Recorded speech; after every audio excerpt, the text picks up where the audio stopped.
The first time he kissed me in public, it wasn't gentle or hesitant. It was bold, possessive, and completely real.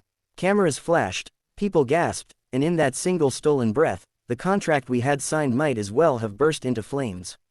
Because fake husbands don't kiss like that, and fake wives don't forget how to breathe afterward, I never planned to marry a stranger.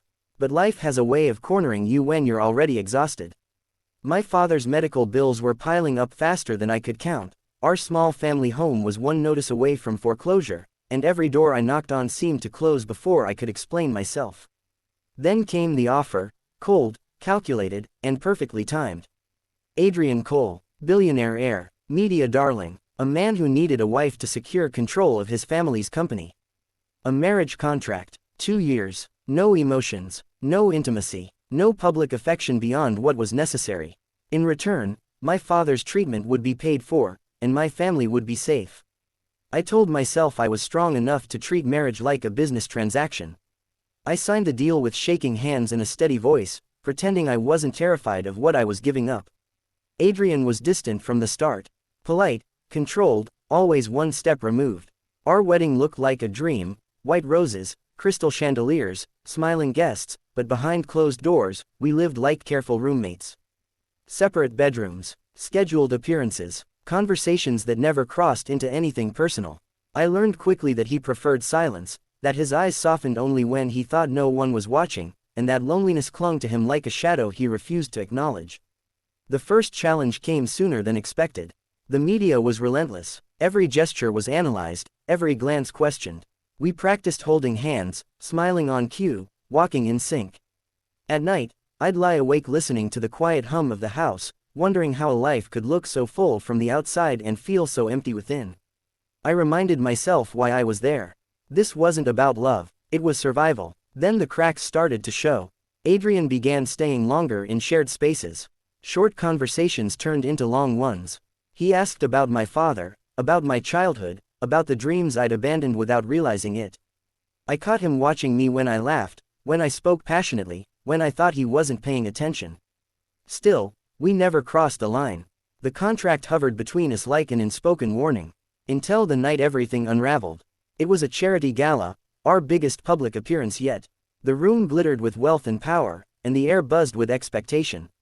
Reporters whispered about our cold chemistry, and I could feel the tension building. When a prominent investor openly questioned our marriage, suggesting it was nothing more than a strategic arrangement, something shifted in Adrian's eyes. Anger, pride, and something else, fear. Without warning, he pulled me close and kissed me.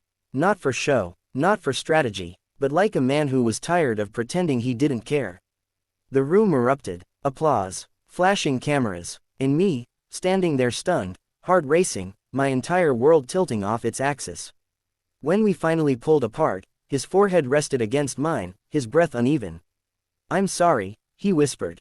"I couldn't let them say that about you." That night, the contract shattered. We fought, we argued about boundaries, about rules, about what we were risking. I accused him of ruining everything. He accused me of hiding behind fear. Words were said that couldn't be taken back. And for the first time, we were honest. About the loneliness, the pressure, the feelings neither of us planned to develop. The hardest challenge came when reality demanded a choice. His family threatened to void the deal. The company board demanded clarity. I was given an exit, money, freedom, no consequences. All I had to do was walk away and pretend none of it mattered. But love has a way of making cowards brave. I stayed, not because of the deal, not because of the security, but because somewhere between rehearsed smiles and stolen conversations, Adrian had become my home. And I had become his. We faced the fallout together. Public scrutiny, private doubts, learning how to trust without contracts, how to love without conditions. It wasn't perfect. Some days were messy, others painfully vulnerable. But for the first time, it was real. 2 years later, the contract expired. We never renewed it. On our anniversary, Adrian kissed me again, quietly this time, with no cameras, no audience, no reason to prove anything. Just us. And in that moment, I realized the most dangerous deal we ever made wasn't the marriage contract. It was daring to fall in love when neither of us thought we deserved it. Sometimes, life gives you a bargain you never asked for. And sometimes, if you're brave enough to stop pretending, it gives you something far better in return.